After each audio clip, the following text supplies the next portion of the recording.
Après avoir découvert donc, le module e-learning, LearnPress, je vous propose maintenant donc, de le paramétrer. Pour paramétrer donc, en fait, donc, ce module-là, il faut d'abord vous rediriger ici. Parce que comme nous avons installé et activé LearnPress, on va se rediriger ici pour voir les différentes parties, les différentes rubriques en fait, à paramétrer. Les différentes parties à paramétrer, ça concerne donc essentiellement 3 éléments. D'abord les réglages, ensuite donc les modules aussi à paramétrer et également donc les outils. Allons d'abord dans la partie réglage. Dans la partie réglage, nous avons plusieurs éléments principal, cours, profil, paiement, page, email, avancé. Dans la partie principale, vous allez devoir également, pour commencer, sélectionner une page qui sera donc la page donc, de redirection après déconnexion. C'est-à-dire que l'apprenant donc, se déconnecte de LearnPress, d'accord? Vers quelle page sera-t-il redirigé? Moi, je vous encourage à mettre la page d'accueil de votre site. Au niveau des devises, là on est donc en euros, mais on n'est pas forcément concerné puisque nous on ne veut pas intégrer le module e-commerce, ça peut être un autre système d'apprentissage. On valide et on avance. Après on va dans la partie cours. Dans la partie cours, qu'est-ce qu'on va pouvoir paramétrer? D'une part, on va cocher donc ces 2 éléments-là. C'est-à-dire que le cours doit être validé par l'administrateur avant qu'il puisse être publié, premièrement. Et deuxièmement, on va autoriser donc les formateurs à modifier un cours publié sans étape de validation. Ces 2 éléments-là doivent être cochés. Ensuite, par rapport au catalogue. Le catalogue sera accessible à partir de quelle page? Nous, on a indiqué que c'était la page cours. En effet, quand j'ouvre cette page cours qui est ici, je tombe en effet sur la page catalogue. Aujourd'hui, j'ai un seul cours, le cours modèle qui est ici. Mais si j'ai d'autres cours, ils vont tous apparaître dans cette page-là. D'accord? Je peux également décider que c'est une autre page et donc je pourrais modifier donc la page en question. Continuons donc d'avancer dans ce paramétrage-là. Nous allons continuer à descendre. Là, tu peux également, en fait, on va dire, rebaptiser donc les libellés. En l'occurrence, là, c'est course catégorie, c'est en anglais. Bon, je vais donc le changer. Je vais appeler ça cours catégorie. Je peux également appeler ça non pas course, mais cours pour tag, les tags étant donc les étiquettes. Je continue, j'avance. Et je vais sélectionner donc le deuxième élément cours qui est ici. Voilà. Au niveau donc des leçons, ben, ça s'appelle donc leçon, c'est leçon en français. Donc on est donc leçon comme ça. Quiz. Comme ça. Et là, par contre, je vais désactiver. D'accord. Je continue donc d'avancer et tout ce qui est miniature de cours, je conserve donc les dimensions mises en place par LearnPress. Et je n'oublie pas d'enregistrer donc les réglages.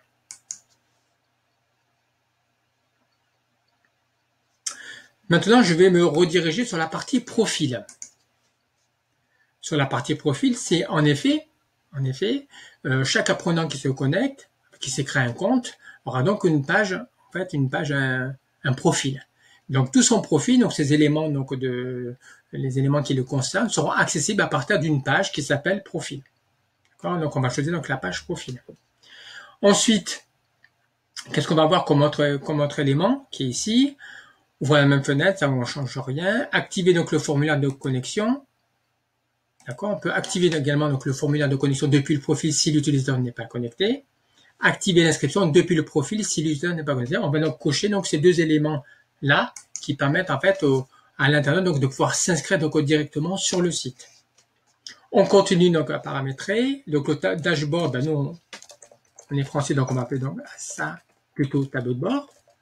Ok, ça on va appeler plutôt cours. D'accord. Quizzes, on va changer, on va l'appeler quiz. Et après le reste c'est commande ou alors commande détail. Dessus donc settings, ben, c'est plutôt réglage. Là c'est plutôt information donc de base.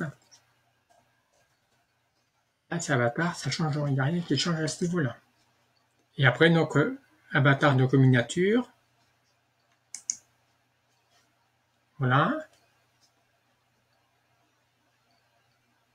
Et là on va donc décocher ici et on enregistre les réglages.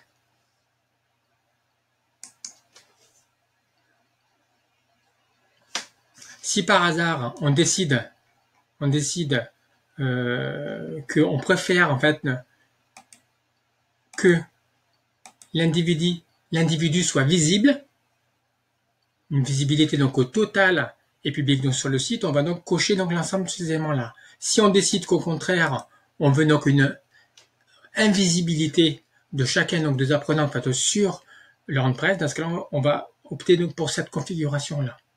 D'accord? Et moi, je vais opter plutôt pour cette configuration-là. Dans la partie paiement, qui est ici, on va donc passer assez rapidement, puisqu'en fait, on décide en fait donc de ne pas installer donc de e-commerce sur notre site d'apprentissage. Donc, on va passer assez rapidement. On va enregistrer les réglages. On va se retrouver maintenant donc dans la partie page.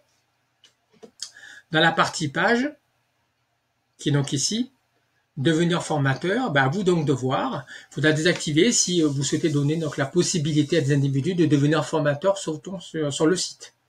Voilà. Donc si vous souhaitez donc en fait avoir des formateurs sur votre site, vous allez activer. Sinon, vous n'activez pas. D'accord? Moi, je n'active pas parce qu'il n'y a pas donc de formateurs en dehors de moi sur le site. Je continue donc d'avancer dans le paramétrage. J'arrive. Je vais dans la partie email. Dans la partie email, je vais pouvoir essayer de rappeler donc, en fait, les différents éléments, donc le nom du site naturellement et l'adresse email qui est importante pour la communication. La gestion des emails sera utile naturellement si vous commercialisez donc des formations depuis votre site e-learning, ce qui n'est pas mon cas. On continue d'avancer et on arrive sur la partie avancée dans laquelle tu vas pouvoir en fait, on va dire, utiliser donc le jeu de couleurs pour les couleurs principales. Donc ça, c'est juste le jeu de couleurs que tu vas donc adapter donc, au niveau donc, du fonctionnement donc, de ton site, par exemple. Couleur des liens de la fenêtre surgissante, tu peux mettre une couleur un petit peu donc, différente. Tu sélectionnes et après tu vas tout en bas. Et tu n'oublies pas donc d'enregistrer donc, les réglages. D'accord? Ça, c'est la partie avancée. Dans la partie avancée, tu as également la possibilité en dessous de pouvoir activer le hard cache, activer donc la vidéo donc de leçon. Donc là, j'enregistre donc les réglages ici. Nous avons terminé pour la partie réglage. Il n'y a pas d'autre chose à effectuer. On va aller désormais donc dans la partie module. Dans cette partie module, c'est là qu'on va voir qu'il y a en effet la possibilité donc d'activer d'autres modules et d'add-ons pour votre site e-learning. Ils sont donc ici. Je vous encourage en fait à vraiment installer donc tous les modules gratuits pour voir ce qu'ils vous apportent à votre site e-learning. Je ne vais pas le faire aujourd'hui, mais c'est juste pour vous indiquer que vous pouvez donc le faire. Au niveau des thèmes, il existe donc des thèmes aussi gratuits, orientés éducation e-learning. Voilà, à vous donc de chercher donc en fait sur wordpress.org/thème, donc un thème qui correspondra à vos besoins. D'accord? Après, nous allons aller nous diriger donc dans la partie outils, comme on a vu tout à l'heure. Donc là, c'est si vous changez donc de thème, en effet, donc le nouveau thème viendra écraser donc le précédent. Donc, un petit rappel. Base de données à utiliser avec beaucoup donc de précautions. Donc là, tu peux par contre installer donc des données d'exemple pour voir un petit peu comment ça fonctionne, comment fonctionne donc le site de e-learning. Mais par contre, les autres options que sont proposées ici devront être utilisées avec beaucoup donc de précautions. Il y a des risques donc de perdre les données, donc mettre à niveau la base de données, retirer des données actuelles, supprimer les données obsolètes. Tout ça, ça mérite la plus grande précaution. Ensuite, vous avez la partie cours qui est ici, qui peut être utile après lorsque votre site e-learning fonctionne au quotidien. Remettre à zéro donc l'état d'avancement donc d'un cours. Voilà, remettre à zéro donc le progrès d'un cours pour tous les utilisateurs inscrits. Si par exemple en fait, vous mettez à jour complètement un module, d'accord. Remettre à zéro donc l'état de progrès de l'utilisateur aussi. S'il y a un bug également, si vous connaissez un bug sur votre site e-learning, et remettre à zéro l'avancement de l'item pour chaque utilisateur. Voilà, ça c'est la partie pour les cours, pour les différents outils disponibles. On continue, puis je vous propose également donc d'activer donc le cache fixe et de vider le cache de manière en fait régulière sur votre site. Voilà. Nous avons donc terminé pour donc le paramétrage donc de ce module e-learning. Je vous invite vraiment à suivre donc les différentes étapes scrupuleusement. D'accord? Vous voyez bien que j'ai passé assez vite sur la partie paiement parce que votre site e-learning n'est pas en fait un site de e-commerce. Je vous ai dit que je souhaitais donc dissocier ces deux éléments-là. Voilà. Je vous remercie de votre attention et à très bientôt pour une autre vidéo.